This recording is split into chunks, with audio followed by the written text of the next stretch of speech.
Welcome to the training video for Kid City volunteers. My name is KIDCITY. I'm the interim Kid City director here at Westwood Church. And my name is Jay Morozic. I am the interim assistant Kid City director. And a lot of people view interim as meaning in the meantime. But Katie and I view the word interim as meaning right now. And right now is a fantastic time to be involved in Kid City. As volunteers, we cannot tell you how appreciative we are to have you and how wonderful you are and how much you really make Kid City what it is. This video is designed for those volunteers that were unable to make our larger training session that was held a week ago. In this video, we are going to outline the same things we covered there, just in a condensed size. So you'll hear all of our policies and procedures, some key things about each classroom. We'll learn about the lesson plan and the activities that the kids do in each day, and we'll answer some frequently asked questions. So if you have any follow-up questions at all, please feel free to contact Jay or myself or Kate or Paul. All of us are here to help you. We hope you enjoy this video. If you have any questions, call us. Thank you. Also, just a note about our check-in process in Uptown. We are changing things this year, but our plan is to always have a check-in helper. And so that will be a specific job description for somebody, is to help with check-in. Now, what we're planning on doing with Uptown this year is when the students come in, they will check their name into the computer just like they've always been doing. But then we will print off a list, and during checkout, you will have the list of who is in your classroom. If somebody is new, their name will be written in on the bottom. And so that will be your checkout list. If you are a volunteer that works with checkout, that will affect you. If you're not, we still ask that you do know that information, so that way if you're ever asked to do check-in, checkout, that would be really great. The process is still the same though. We do ask that volunteers and students both have that printout that they get at the computer.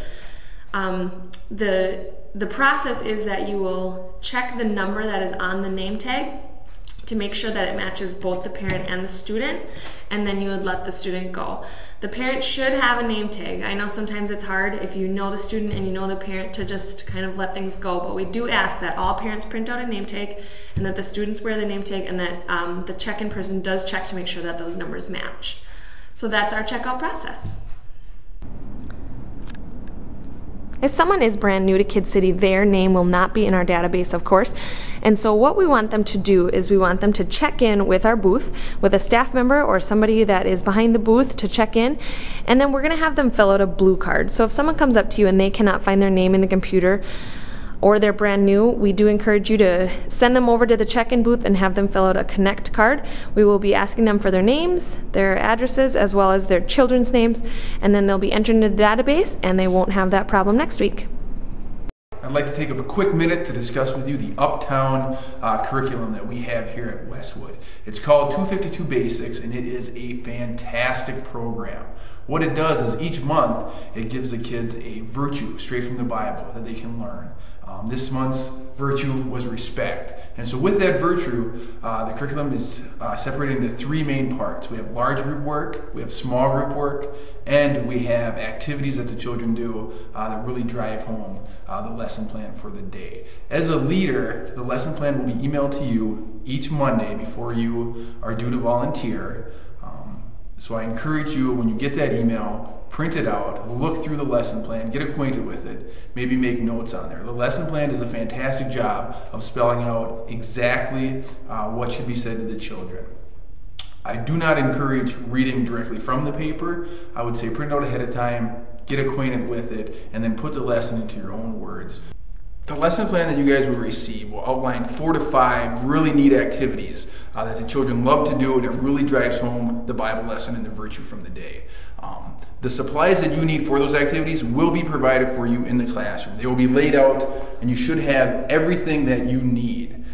Now, if you're ever short supplies, you don't have enough, please send out somebody to track down either Kate or I, and we will get you those supplies that day. Or if you don't need them for that day, but maybe next Sunday, you think we could use 4 or 5 more of whatever the item was, let us know. It's better to have too many in the classroom than not enough. With that said, if you don't feel that there's time to do all 4 activities that are provided, please do not feel the need to rush through them to get them all in. In Uptown, we'll be having worship every other Sunday, and that's held in the Blue Room. On the Sundays that we don't have worship, there'll be extra activities outlined in today's lesson plan. And I will make sure when I email out the lesson plan on Mondays that I let you know which Sundays have worship and which do not. A few notes on our policies here at Westwood. Before we start those, though, we have a video for you called Don't Be That Leader. We're kicking off things this Sunday on Upstreet talking about obedience. And to help our kids understand just how important obedience is, we'll be playing a little game called Don't Be That Kid! But first, it's your turn. We know none of you would dream of actually doing any of these things, but just to make sure you're not that leader, let's play a little game I like to call Don't Be That Leader! Your kids have arrived. They can't wait to see all of their friends, and they've been waiting to talk to you all week about their first day of school. But you're running late. Again. Don't be that leader! Texting and chatting with others during small group time? I don't think so. Don't be that leader! Your outfit of choice for the day isn't quite conducive to your environment, and you end up showing a lot more than you intended.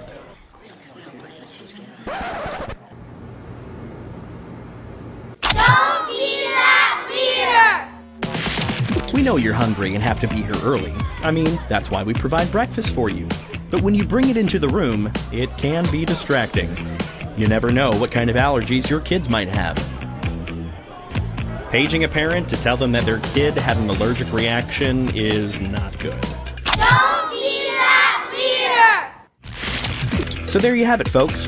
Late arrival, texting while eating, unsightly underwear, and wolfing down your breakfast in front of your group. These are all things you should avoid. Remember, it's all fun and games until someone gets hurt. See you Sunday. Hey, we hope you enjoyed that video. We wanted to have a few more notes about our Westwood policies. First off, we want to make sure that you are there on time, which I know the video referenced, but we would like you there 15 minutes ideally early, so that way when parents come, there is someone in the classroom. At 10 minutes, you're starting to make us sweat, but it's all right. 10 minutes is okay. 5 minutes, we're nervous. We're looking for someone else, and at 0, we've replaced you, so no need to come in. If there is only one child in the classroom, we do still need that second volunteer in there.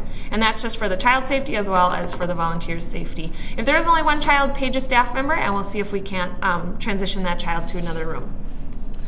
Also, one note, if a child is upset, we do allow about 10 minutes of crying before we page the parent. However, if a child is really upset and seems to be taking the classroom with them, let us know and we will page the parent right away. If a child is ill, visibly ill, we do page them right away as well. Let us know, pull the child out, and they can hang out with us out here, and then we'll page the parent for you. Finally, a note.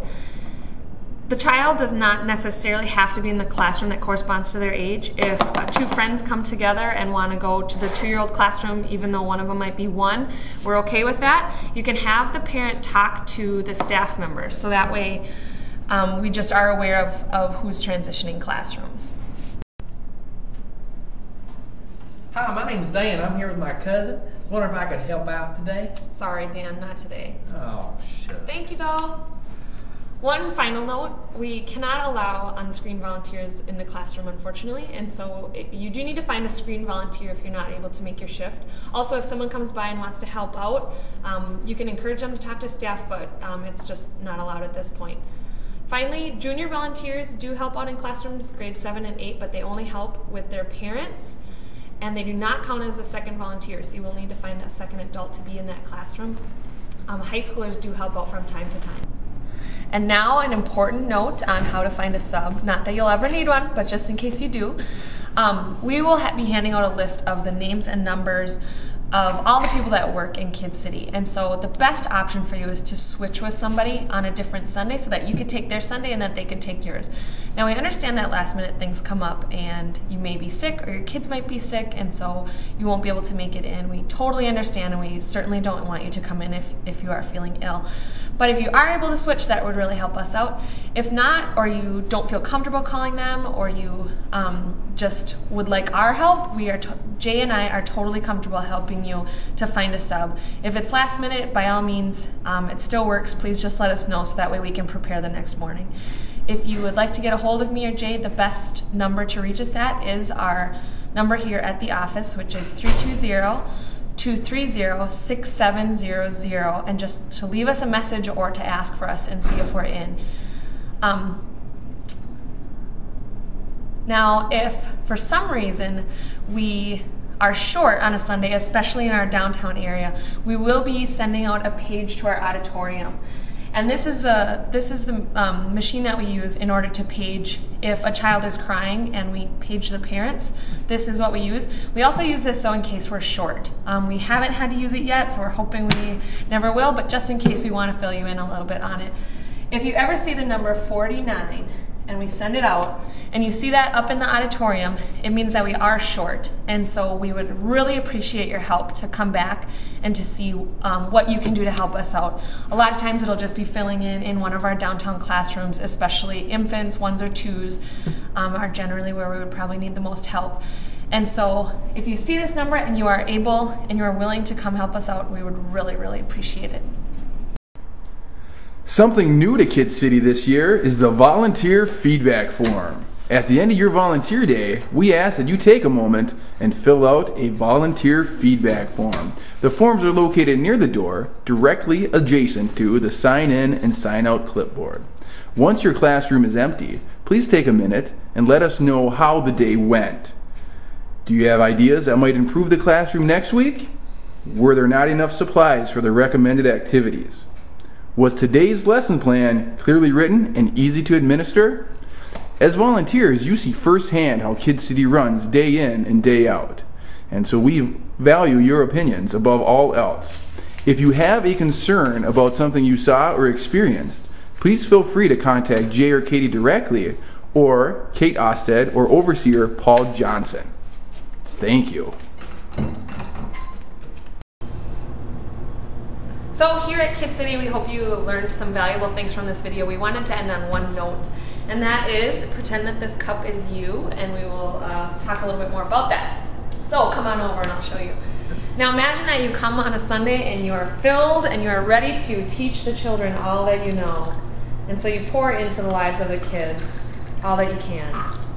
And so they leave and they are just really blessed by what you have to say. And so then they come back next Sunday, all eager again.